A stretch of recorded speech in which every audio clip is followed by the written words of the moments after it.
এবার দিলীপ ঘোষকেই ঘরে ঢুকে মুখ ফাটিয়ে দেওয়ার হুমকি হুগলির আরামবাগের প্রাক্তন তৃণমূলের সাংসদ অপরূপা পোদ্দারের। দিলীপকে পাল্টা হুঁশিয়ারি দিয়ে অপরূপা বলছেন, উনি মহিলাদের সম্পর্কে অশালীন মন্তব্য করলে আমিও ওনার বাড়িতে ঢুকে মুখ ফাটিয়ে দিয়ে আসবো। পশ্চিম মেদিনীপুরের খড়গপুরে দাঁড়িয়ে স্থানীয় এক মহিলার উদ্দেশ্যে কুকথা বলতে শোনা গিয়েছিল বিজেপির প্রাক্তন রাজ্য সভাপতি তথা মেদিনীপুরের প্রাক্তন সাংসদ দিলীপ ঘোষকে। 21শে মার্চ শুক্রবার এই ঘটনাটি ঘটে। তার 24 ঘন্টা কাটতে না কাটতে সেই খড়গপুরেই আবারও বিতর্কিত মন্তব্য করেন দিলীপ ঘোষ। খোলাখুলি বুঝিয়ে দেন যে তিনি শুক্রবার যা বলেছেন একদম ঠিক বলেছেন। এমনকি এও জানান, কেউ বাড়াবাড়ি করলে প্রয়োজনে তাকে বাড়ি থেকে বের করে এনে মারবেন। আর এবার সেই দিলীপ ঘোষকেই পাল্টা হুঙ্কার দিলেন তৃণমূল কংগ্রেসের নেত্রী অপরূপা পোদ্দার।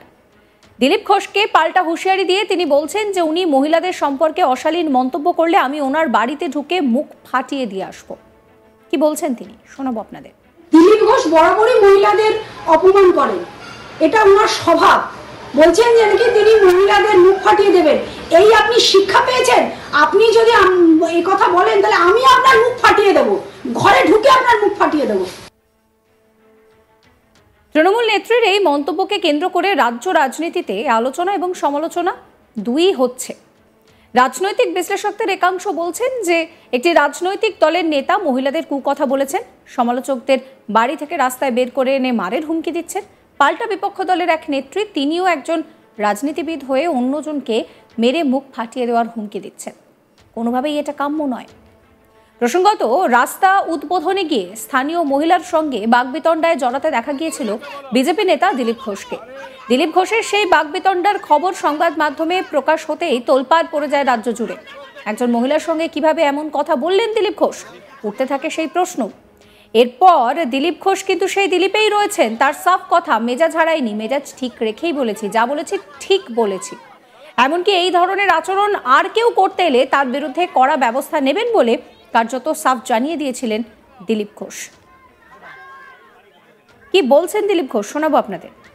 মেজাজ হারায়নি, মেজাজ ঠিক রেখেই বলেছি, যা বলেছি ঠিক বলেছি। আমি খড়গপুরে দাঁড়িয়ে বলে দিচ্ছি, এই ধরনের বেয়াদবি করতে আসে কেউ, যে পার্টির, তাকে বাড়ি থেকে টেনে নিয়ে, সে যত বড় নেতা। দিলীপ ঘোষ কারো খায় না, কারো জমিদারিতে পা দেয় না। সেখানে যদি রাজনীতি করতে হয় ভদ্রভাবে করো, আর নাহলে ছ্যাবলামি করলে আমরাও জানি কাকে কিভাবে সিধা করতে হয়।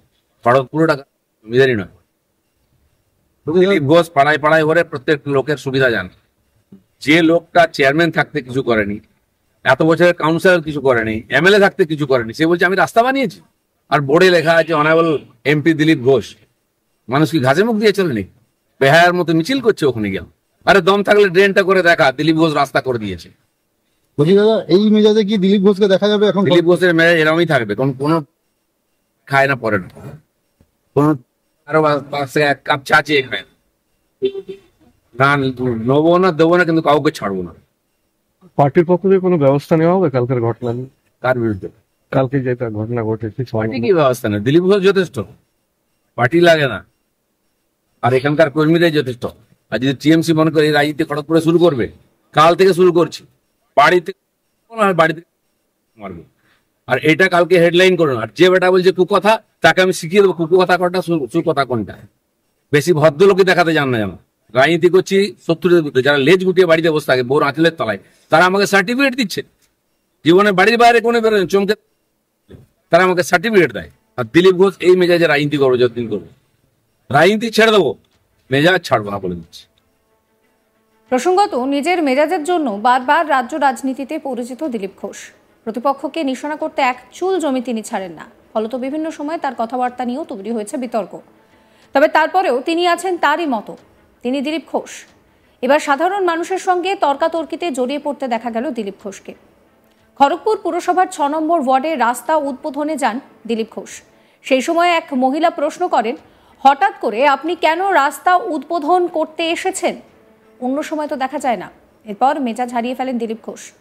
প্রকাশ্যেই তিনি মহিলার সঙ্গে তর্কাতর্কিতে জড়িয়ে পড়েন। চলুন আপনাদেরকে দেখাবো সেই মুহূর্তের ভিডিও। আরে টাকা দিয়েছি, কারণ বাপের টাকা নেই, আমি টাকা দিয়ে বানিয়েছি। বলছেন? তোমাকে বলেছি আপনি এমপিও একজন বাথরুমে বলতে পারেন? 14 পুরুষ তুলবো।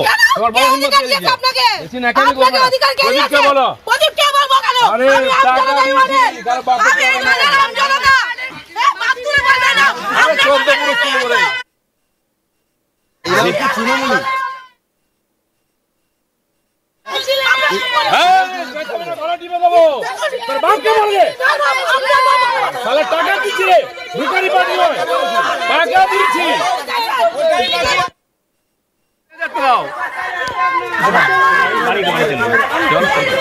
চলে না তো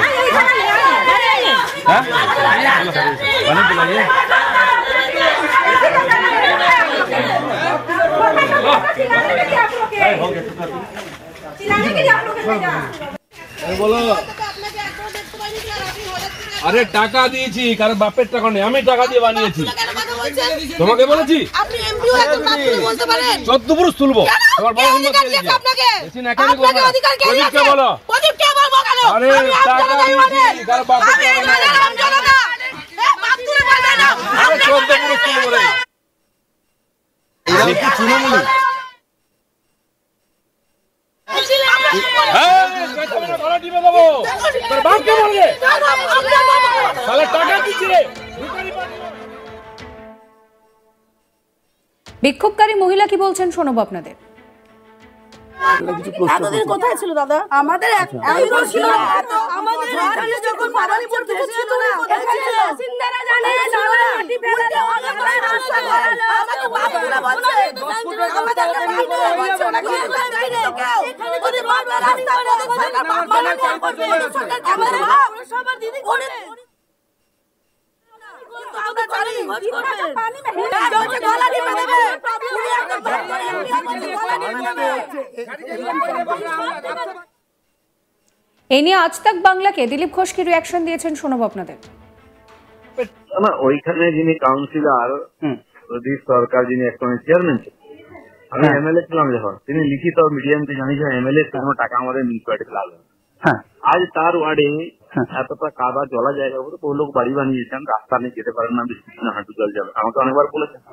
আমি কয়েক বছর আগে টাকা দিয়েছিলাম, উঁচু করে প্রায় 3 ফুট উঁচু, ওখানে মাটি ঠেলে ওটা ফুটপাথ তৈরি হয়েছে আর কংক্রিটের, সেটা উদ্বোধন করতে দিই। তাহলে সকালে একটা গেছি অন্য ওয়ার্ডে, যেখানে করেছি 34 নম্বরে, সেখানে 3 জন মহিলা এসে বলছে দিলীপ দা কেন এখানে এসছে, কোনোদিন তো আসেনি। আমি সুরটা খারাপ লাগতে জিজ্ঞেস করলাম যে আমি টাকা দিয়ে রাস্তা বানিয়ে তারপরে এসেছি, আর নিজের টাকায়, কারো বাপের টাকায় বানাই। তখন কেন বাপ তুললেন বলে চিৎকার হলো। তোমাদের বাপের কি যায়, কার বাপ তুললাম, টাকা আমার, আমি উদ্বোধন করবো।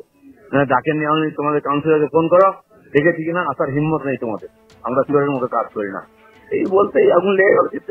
1 ঘন্টা ধরে আমার লোকেরা ওরা লোকজন ডাকছে, পরে চলে আসছে, গাড়ির সামনে এসে শুয়ে পড়ছে, মানে উপর দিয়ে গাড়ি চালিয়ে দেবো। দিলীপ ঘোষ কোনো দিকে তাকায় না। এই কন্টেন্ট সম্পর্কে আপনাদের মতামত জানাবেন। সমস্ত খবরের আপডেটের জন্য চ্যানেলটিকে সাবস্ক্রাইব করবেন, নোটিফিকেশনের জন্য বেল আইকনে ক্লিক করবেন, ফলো করবেন আজ তাক বাংলার হোয়াটসঅ্যাপ চ্যানেলও।